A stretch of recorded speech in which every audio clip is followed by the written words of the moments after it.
Welcome to the Vision World YouTube channel. Vlog के इस दूसरे हिस्से में आप सभी को फिर से खुशामदीद। व्लॉग के इस हिस्से में हम आपको दोबारा से कंटिन्यू करेंगे उस स्टोरी को जो हमने आपको फर्स्ट पार्ट में दिखाई थी। तो आगे का हिस्सा देखने के लिए इस पार्ट में हमारे साथ जुड़े रहिए। बहुत इंजॉय करते हैं क्योंकि वो बहुत ज़्यादा गर्मी को देखकर आए होते हैं, बहुत ज़्यादा गर्मी को फील कर रहे होते हैं, इसलिए उनके लिए ये बड़ा दिलचस्प मंजर होता है। मुजफ्फराबाद रोड पे चलते हुए हमने उस रोड को खैरबाद कहा 1.5 किलोमीटर के बाद, और केरी गांव की तरफ जाते हुए जहाँ पे असद साहब हमारा इंतज़ार कर रहे हैं, हमने इस रोड को लिया। ये तकरीबन 1 से 1.5 किलोमीटर का फासला है। सीमेंटेड रोड है और गांव में आमतौर पर यहाँ पर ऐसी ही रोड्स होती हैं जो कारपेटेड तो नहीं होती, सीमेंटेड बनाई जाती हैं। क्योंकि यहाँ पर लैंड स्लाइडिंग का खदशा मौजूद होता है, इसलिए इन रोड्स को इसलिए यहाँ से बनाया जाता है। ये अपनी मदद आपके तहत बनी होती हैं बगैर किसी मशीनरी के, और जहाँ जहाँ से ये डैमेज होती हैं वहाँ से इनकी मेंटेनेंस का काम जारी रहता है। आप देख सकते हैं कि हमारे दाएँ बाएँ से लग रहा है जैसा कि ग्रीन रंग का कारपेट बिछा हुआ हो, और तवील हाइट वाले दरख्त दोनों तरफ ऐसे कतार बांध के खड़े हुए हैं जैसे इनको किसी ने प्लानिंग के साथ लगाया हो। हालांकि ये जंगल है और जंगल में ये दरख्त खुद ब खुद से उगे हैं। अब यहाँ से हमारी गाड़ी की स्पीड तकरीबन 9 होने के बराबर है, क्योंकि बहुत एहतियात से गाड़ी को चलाना पड़ता है।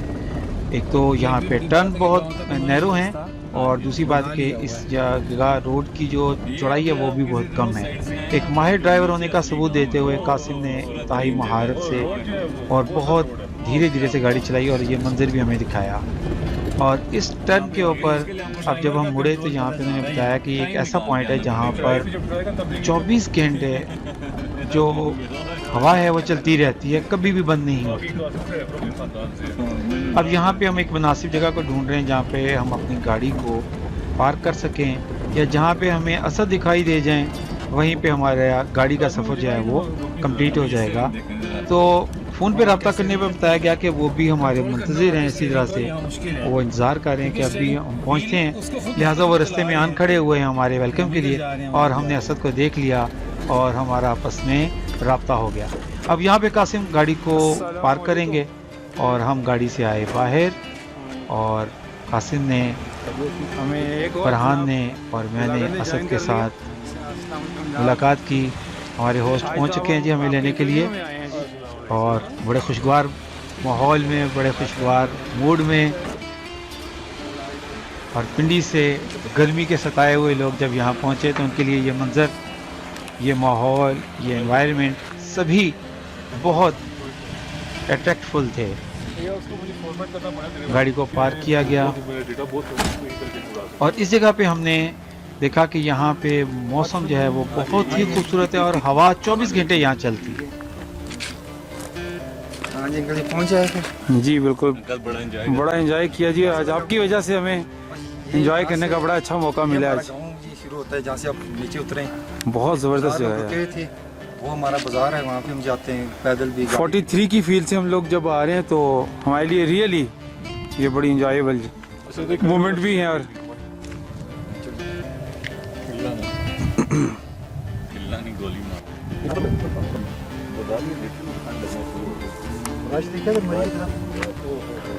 जा ही नहीं सकते, 3-4 घंटे लग गए। क्या बात है यार, ये इस मंजर की कोई कीमत नहीं है। बहुत खूबसूरत। वो उधर चले ना, वो जो तुम यहाँ पर दरख्तों की हाइट बहुत ज़्यादा है, और असद ने हमें ये बताया कि इन दरख्तों की अगर हम लाइफ को इमेजिन करना चाहें तो कोई 100 साल पुराना है, कोई 50 साल पुराना है, कोई 70 साल पुराना है। 50 साल से कम दुरानिया का तो कोई भी दरख्त यहाँ पे नहीं है, सारे ही 50 साल से ज़्यादा एज वाले, और मैक्सिमम में 100 से 150 साल की एज वाले भी दरख्त यहाँ पे हो सकते हैं। इन ट्रीज़ की खसूसियत ये है कि ये बिल्कुल सीधे खड़े होते हैं और माहौल को खूबसूरत बनाने में इनका अपना एक बड़ा कंट्रीब्यूशन होता है। जहाँ पे ये सीधे खड़े हुए दरख्त में दिखाई देते हैं, वहाँ पे पत्थर की चट्टानें भी आपको अपनी तरफ मतवज्जो करती हैं। इंसान हैरान हो जाता है कि इतने वजनी पत्थर यहाँ पे कैसे ला के सजाए गए। सही बात है। इतनी नरम मिट्टी में, इतनी अच्छी ग्रीनरी में, इतने हार्ड पत्थर यकीनी तौर पर इस इलाके को मजबूती प्रोवाइड करते हैं। यहाँ पर भी हमने एक चट्टान देखी जो कि मेरे लिए बड़ी हैरानकुन बात थी कि बिल्कुल ढलवान पे आके वो कितने अरसे से रुकी हुई है। और वो कहते हैं कि जब 2005 में अर्थक्वेक आया था तो उसमें भी ये चट्टान ने अपनी जगह नहीं छोड़ी। मल्टी टनों में होगा। Real beauty. हसन ने हमें बताया कि साहब का जो अर्थक्वेक था इसकी वजह से इस चट्टान पे कोई फ़र्क नहीं पड़ा और ये कई सालों से इसी पोजीशन में पड़ी हुई है। और इलाके के मुकीनों ने इसको इसलिए छोड़ा है कि ये इस इलाके का हुस्न और खूबसूरती है। अब आप अंदाज़ा कर सकते हैं कि ये ढलवान पे फंसा हुआ ये पत्थर कितनी मजबूती के साथ ढलवान में लगा हुआ है।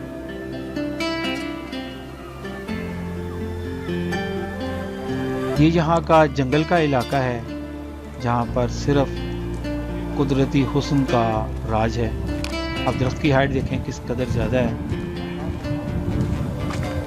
इन दरख्तों पे फल लगे ना लगे लेकिन यहाँ पे हज़ारों परिंदों का बसेरा होता है। तो असद यहाँ पे मोस्टली जो दरख्त है इनकी हाइट स्टैंडर्ड क्या होती है? 100 फीट। थोड़ा सा माहौल ये जैसा ये दरख्त है ये 100 फीट तक के होंगे। करने के 100 बाद फीट तो नॉर्मल होती है। ये अब पता नहीं कितना होगा, ये खुद ही आइडिया लगा। फरलांग के फासले पर होगा। वैसे मेरे ख्याल इसके ऊपर जो बने हुए रिंग्स होते हैं वो शायद वहाँ उससे तो उसका होता है, इसकी एज का अंदाजा होता है।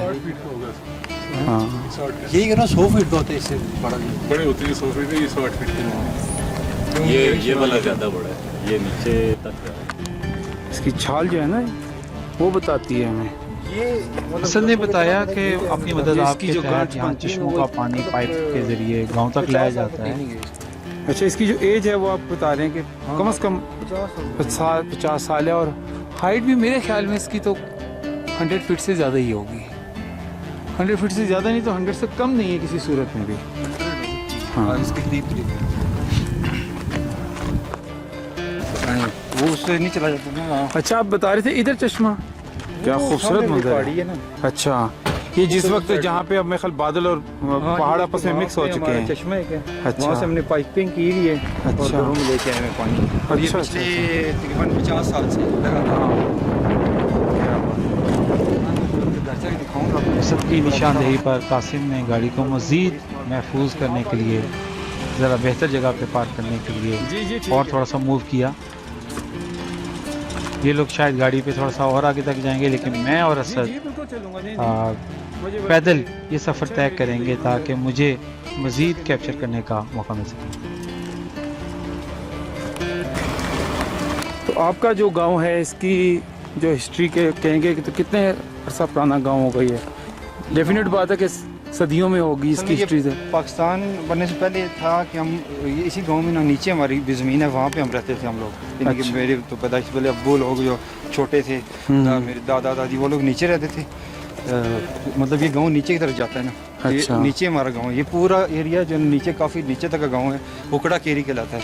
अच्छा। ओकड़ा और केरी मतलब वहाँ पे हम रहते थे। फिर बाद जो पाकिस्तान बना तो उस वक्त हम यहाँ पे ये ऊपर की ज़मीन भी हमारी हैं।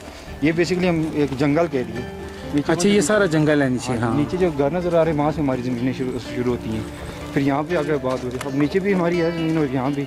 अब उससे पहले 200 साल का तो मुझे पता है कि दादी दादा उनके जो बड़े वो नीचे रहते थे।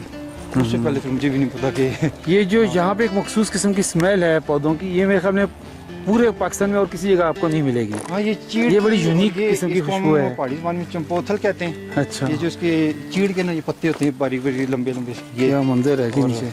अच्छा हमने इस जगह जाना है हमने। वो गाड़ियाँ खड़ी वहाँ पे गाड़ियाँ खड़ी होती हैं। अच्छा। ये हमारा कब्रिस्तान है भाई, मेरी अम्मी अब्बू। अच्छा अच्छा अच्छा ये लोकल यहाँ का जो है हाँ जी, हवाई कब्रिस्तान जो है। ऊपर जाता है, ऊपर पूरा कब्रिस्तान है हमारा। तो अच्छा यहाँ पे बुजुर्गान मदफून हैं। हाँ जी, मेरे अम्मी अब्बू भी यहीं पे, भाई भी अभी कुछ अर्सा वो यहीं पे।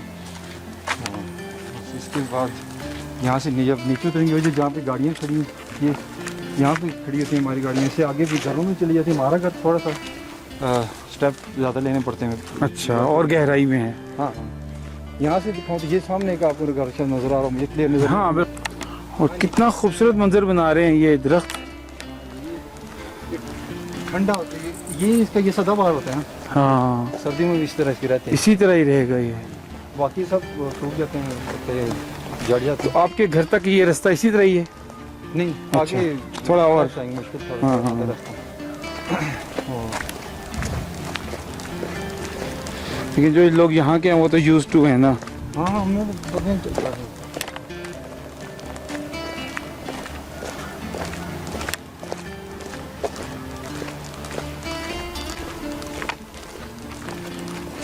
पहले कच्ची सी सड़क तो थोड़ी वो डाला मतलब ठीक की है कुछ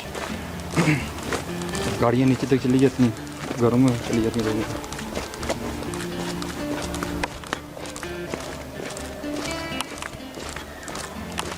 यहाँ पे इंसान को भी अपनी ब्रेक का अंदाजा होता है कि वो कितना कंट्रोल करके चल सकता है अपने आप को। हाँ बस वो एक दो तो चलेंगे फिर पता वो भी चल। आदत हो जाती है ना। हाँ ये है कि यहाँ से मैं रोज यहाँ लोटो पास आए ना, मैं हाँ। तो रोज यहाँ से जा रहा हूँ पैदल उधर, वहाँ से अच्छा। कुछ चीज़ें लिए और पैदल वापस आ रहा हूँ। थोड़ा सा वर्कशॉप आपकी तो हाँ एक तरह की डेली की रूटीन है ना। हो जाती है कि अच्छी। हाँ। यहाँ से ये मंजर ऊपर का जो हम छोड़ के आए हैं वो छोड़ के आए, और किस कदर खूबसूरत अब ये लग रही है वो हाइट जिसको हम छोड़ के आए थे। मरी के मकामी गांव में ज़रूरी नहीं कि आप हमेशा हाइट की तरफ जाएं, सम टाइम कुछ गांव आपको नीचे की तरफ भी मिलते हैं। और यहाँ पे हमने अपनी गाड़ी को महफूज किया और असल में हमें वो डिपॉजिट दिखाया जहाँ पे पानी को, चश्मों से आने वाले पानी को महफूज किया जाता है और गांव में आगे इसकी डिलीवरी होती है।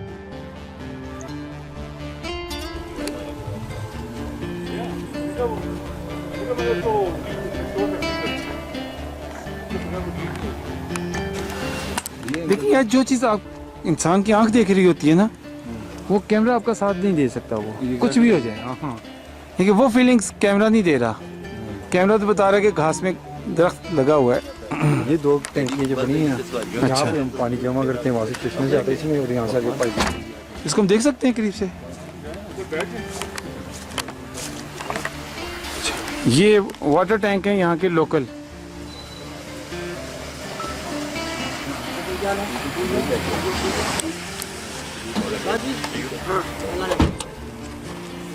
अच्छा, इसमें पानी स्टोर हो रहा है, उसमें भी और इसमें जो पानी आ रहा है ये कुदरती तौर पर आ रहा है, ये कि जो ऊपर से चश्मों से आ रहा है।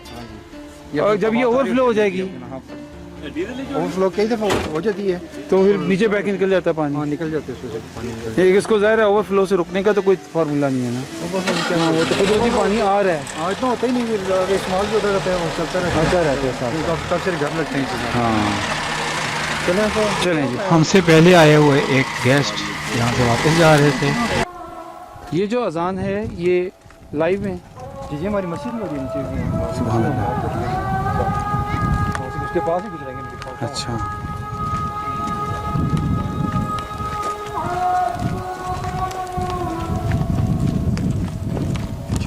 मौका मिल गया हमको तो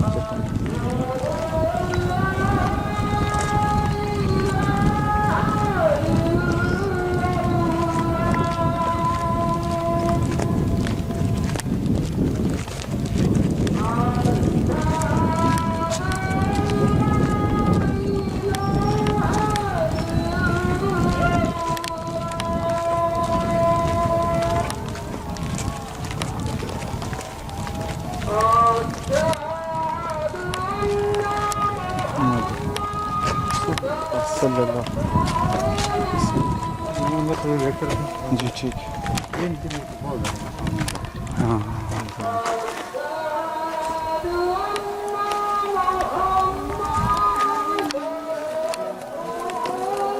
मेरे भाई की भी है जो, तो मेरे अच्छा अच्छा, जो भी रिसेंटली फौत हुआ था। नहीं वो ऊपर है ना, अच्छा, ये जो छोटा सा फौत हुआ था मेरी इन इलाकों में पाए जाने वाले कब्रिस्तानों की पैदा ही नहीं हुआ। अगर हम हिस्ट्री देखें तो बहुत ज़्यादा पुरानी है।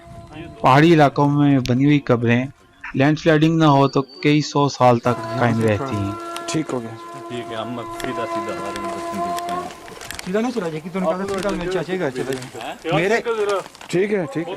ओ यार सीधा सीधा मतलब कि मेरे नक्शे कदम पे सीधा सीधा, सीधा कहीं भी ना चला जाए जिधर सीधा। सीधा जा रहा है। वही मुझे भी लगा, तू सीधा सीधा क्या कह रहा था? अजीब बात है। मुझे क्या इतना लंबी बात, मुझे भी ये लगा, मुझे भी ये लगा। वैसे आ सकते हैं इधर से भी, अगर स्लो आए तो। सीढ़ियाँ हैं, स्टेप्स लेते हैं तो। स्टेप्स हैं, कोई और नहीं। हाँ हाँ। देख के चक्कर चक्कर आ रहे हैं।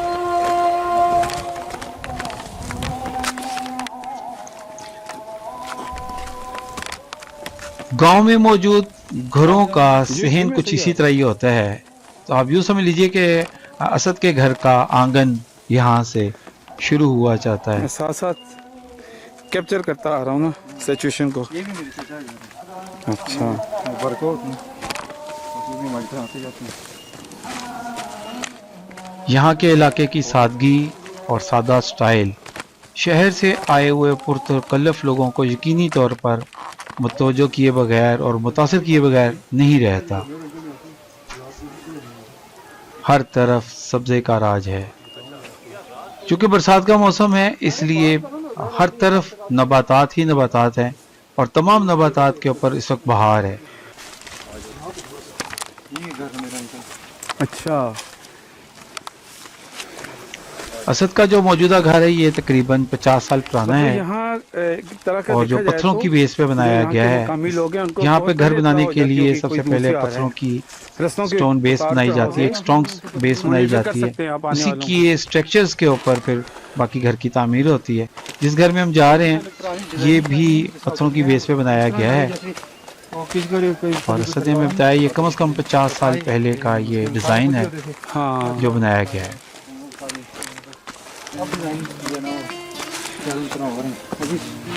हाँ, ज़ाहिर है पहले तो घरों के गांव के घर के अंदाज में बनाया जाता था। 50-60 साल पहले बना ना। ये ज़ाहिर है उस वक्त की डिज़ाइनिंग को फॉलो किया गया है।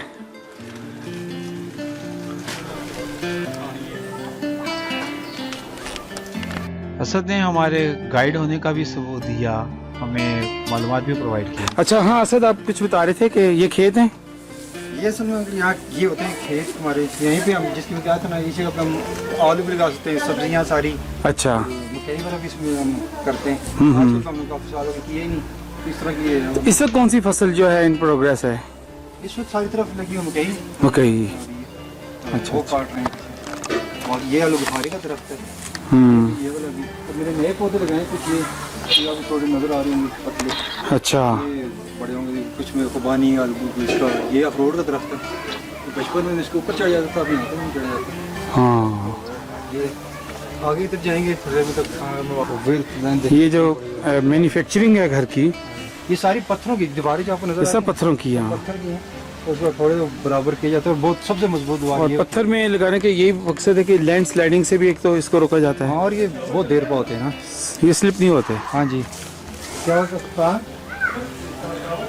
यहाँ पे घरों के आंगन कुछ इसी तरह के ही होते हैं। ये इस घर का सहन है जिसमें फलदार दरख्त लगे हुए हैं।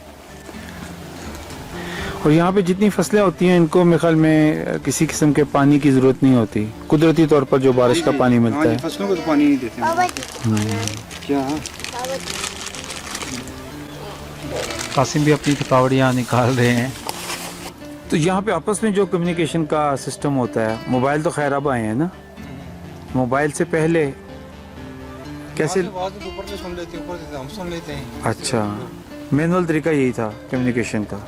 यहाँ पे जितने दरख्त हमें नज़र आ रहे हैं इनमें से कितने फीसद दरख्त होंगे जो यहाँ के खुद से उगाए गए होंगे?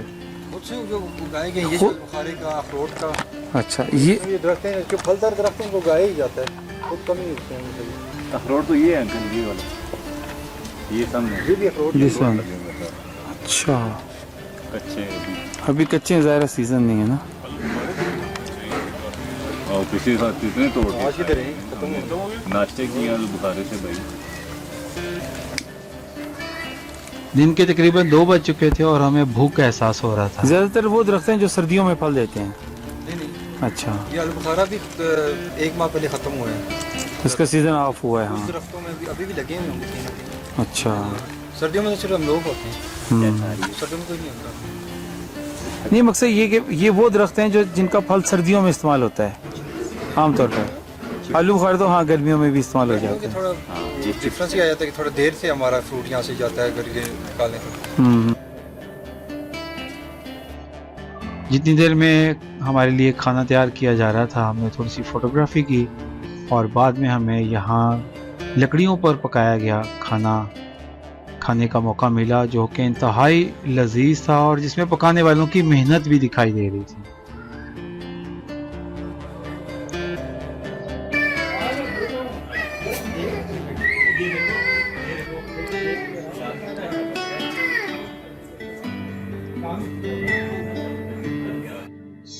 खाना खाने और थोड़ा सा सस्ताने के बाद फिर हमने इस घर की बैक साइड वाले सहन के अंदर बैठकर कुछ फोटोग्राफी की। चलते हुए नजर आ रहे होते हैं। अच्छा, वहाँ पे चेयर लिफ्ट और यहाँ से नजर आने वाले पहाड़ों पर हमें दूसरी तरफ की मौजूद आबादियाँ दिखाई दे रही थी। इस तरफ असद ने हमें बताया कि चेयर लिफ्ट का पूरा एक सिस्टम काम करता है जो पत्रियाटा में है, और पत्रियाटा का इलाका यहाँ से बिल्कुल डायरेक्टली देखा जा सकता है। इस पहाड़ पर सारा पत्रियाटा का इलाका मौजूद है। तो सर इधर बंदर वगैरह भी होते हैं, मंकीज वगैरह? बहुत थे, अब सारे ऊपर चले गए। बेस नहीं है, पीएफ बेस। हाँ हाँ, उधर ऊपर बहुत है, नीचे उधर उनको विजिटर की तरफ से कोई खाने पीने को मिल जाता है। तंग मारते थे ना, जो वो शहरी जंगली लोग पत्थर मारे, उसको जख्मी कर दिया। तो सैनी लोग ऊपर चले गए, ऊपर कोई नहीं छेड़ता उनको। तो तो नहीं गए कभी आप? हाँ वहाँ पे बंदर देखे? हाँ देखे लेकिन आपकी तस्वीर यहाँ पे बड़ी प्यारी है। इसी दौरान में फरहान ने कहा कि चूंकि आप सबकी तस्वीरें बना रहे हैं तो हम आपकी तस्वीर बनाते हैं। तो असद यहाँ ये जो सर्कल है लाइफ स्टॉक का, जैसा कि अब जानवर कुर्बान ईद पे ज़िबा हो गए, तो जो अगली ईद या उससे अगली ईद पे यूज़ होने हैं जानवर, ज़ाहिर बात है कि इस वक्त वो 6 महीने या साल के जानवर होंगे।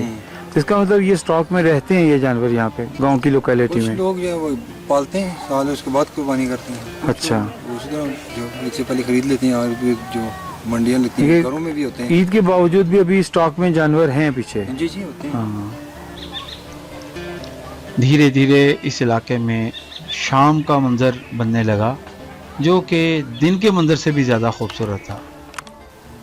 और यहाँ पर घर की छत कुछ इस तरह से बनाई जाती है जो कि अंदर से वुड की होती है और बाहर से ये मेटल की कि टीन शीट से बनाई जाती है, ताकि इसके ऊपर बर्फ़ स्टे ना कर सके।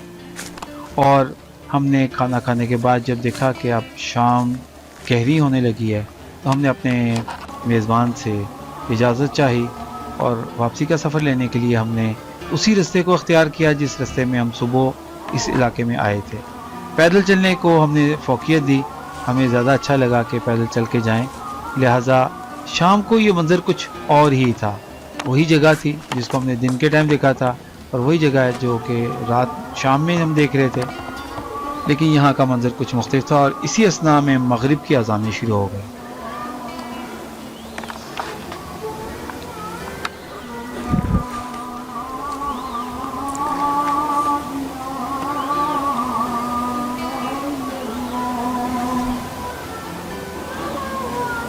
मगरिब की अज़ानें होने के बाद यहाँ पर एक अजीब सी खामोशी और हशरात की आवाज़ों का राज।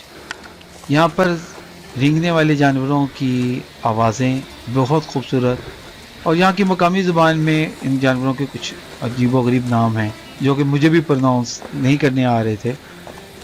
तो वो ये बता रहे हैं कि ये मगरिब की अज़ान होते ही ये जानवर बोलना शुरू होते हैं और गहरा अंधेरा होते ही ये खामोश हो जाते हैं।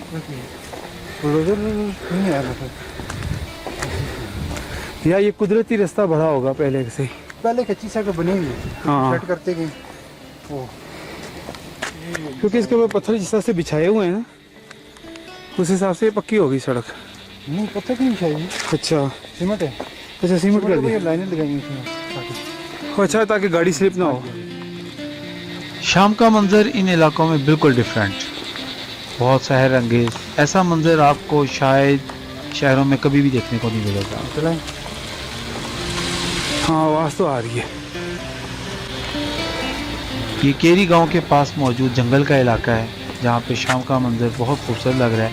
इसी असना में कासिम ने जहाँ पे गाड़ी को पार्क किया हुआ था, वो पार्किंग से गाड़ी को निकाल लाए और ऑन द वे गाड़ी को ला के हमारे लिए खड़ा कर दिया। यहाँ पे हमने फैसला किया कि हम शाम होने का पूरा मंजर देखेंगे और कोशिश करेंगे कि इसको कैप्चर करें। ये वही पॉइंट है जहाँ पे हम सुबह आज मिले थे आपसे, तकरीबन दिन के 11:30 बजे। ये इसमें ऊंची जगह है, खुली है, यहाँ पर हवा चलती रहती है। और हमारा माइक भी इसको पकड़ पा रहा है सब। और मैं शाम के अब 7:30 हो रहे हैं। 11:30 बजे हमारी मुलाकात हुई थी, सुबह दिन का वक्त था, और अब शाम के 7:30 हो रहे हैं। ये वो पॉइंट है जिस पे वो कह रहे हैं कि जी शदीद तेज़ हवा चलती है। शाम का मंजर यहाँ पे इसलिए भी खूबसूरत लगता है कि दिन की रोशनी कम हो रही है और पहाड़ों में मौजूद घरों के अंदर जब लाइट्स जलती हैं तो वो अपना एक मंजर पैदा करती हैं। खामोशी और हवा चलने की आवाज़। यहाँ पर एक दरख्त मौजूद है जिसकी मिट्टी नीचे से सारी बारिशों की वजह से निकल चुकी है, लेकिन ये अपनी रूट्स के ऊपर इतनी खूबसूरती से खड़ा है कि इंसान को कुदरत के इस करिश्मे पर हैरानगी होती है कि ये दरख्त इतना वेट और इतनी हाइट के बावजूद कैसे यहाँ पे खड़ा है। कितनी बुलंदी पे जा रहे हैं। ये गांव में मौजूद प्योर जंगल का मंजर है, जहाँ के दाएं बाएं छोटे गांव हैं और उन गांव में जलती हुई ये लाइट्स यहाँ पे इंसान की मौजूदगी को बताती हैं।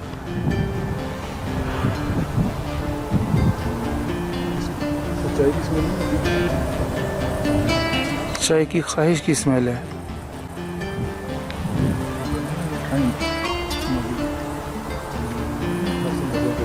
शाम आहिस्ता आहिस्ता रात में तब्दील हो गई और अब हमें बस सिर्फ इतनी ही रोशनी दिखाई दे रही है जिससे हम रास्ता देख सकते हैं।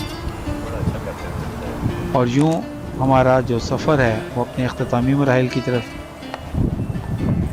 और अब हम गाड़ी में बैठ के रोड की तरफ जाने की कोशिश करेंगे, क्योंकि असद ने हमें ये बताया कि रात गहरी होने के साथ यहाँ पे जंगली जानवरों का राज होता है, इसलिए यहाँ पे ज़्यादा देर जंगल में ठहरना मुनासिब नहीं।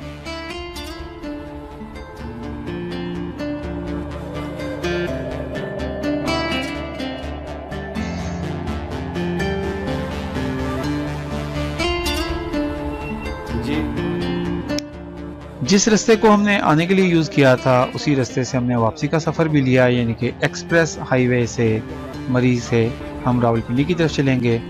और यहाँ से ये मंज़र जो कि हमें दिखाई दे रहा है वो बहुत खूबसूरत और बहुत प्यारा है। ऐसा ही मंज़र हमें पीर सवावा में भी दिखाई देता है कि रोड के दाएं बाएं बसने वाले जो गांव हैं उनकी जो रोशनी है घरों की वो बिल्कुल डिफरेंट दिखाई देती है। मौसम बिल्कुल सर्द हो चुका हुआ है, यहाँ पे बिल्कुल भी गर्मी का एहसास नहीं है। माहौल पे तो रात का मंजर छा गया, लेकिन ज़िंदगी यूं ही रवा दवा है और ज़िंदगी का साथ देते हुए इस इलाके में जो बिजली के बल्ब हैं, रोशनियाँ हैं, उन्होंने ज़िंदगी को कायम दायम रखा हुआ है। और जाने वाले मुसाफिर अपनी अपनी राहों पर पिंडी की तरफ और दूसरे मुल्क के हिस्सों की तरफ जा रहे हैं।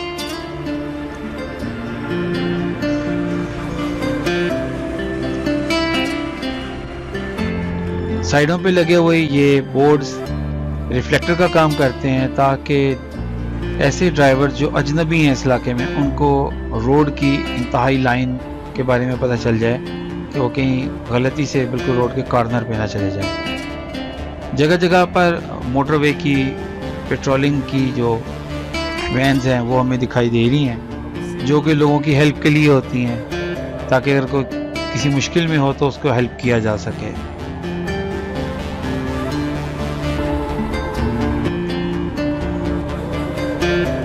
लोटोपा का वो इलाका जहाँ पे हम चाय पीने के लिए थोड़ी देर के लिए रुके और उसके बाद फिर हमने अपने सफ़र को जारी रखा।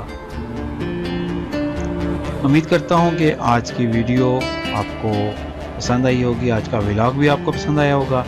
अगर आपको पसंद आया हो तो आप इसको लाइक ज़रूर कीजिएगा और अपने दोस्तों के साथ इसलिए शेयर कीजिएगा कि लोगों को भी कम अज़ कम चलें व्लॉग के ज़रिए से ही अच्छा मौसम देखने का मौका मिल सके। वीडियो देखने का बहुत बहुत शुक्रिया। मैं मिलूँगा इंशाल्लाह आपको एक और वीडियो में किसी नए टॉपिक के साथ। तब तक के लिए मुझे दीजिए इजाज़त। अल्लाह हाफिज़।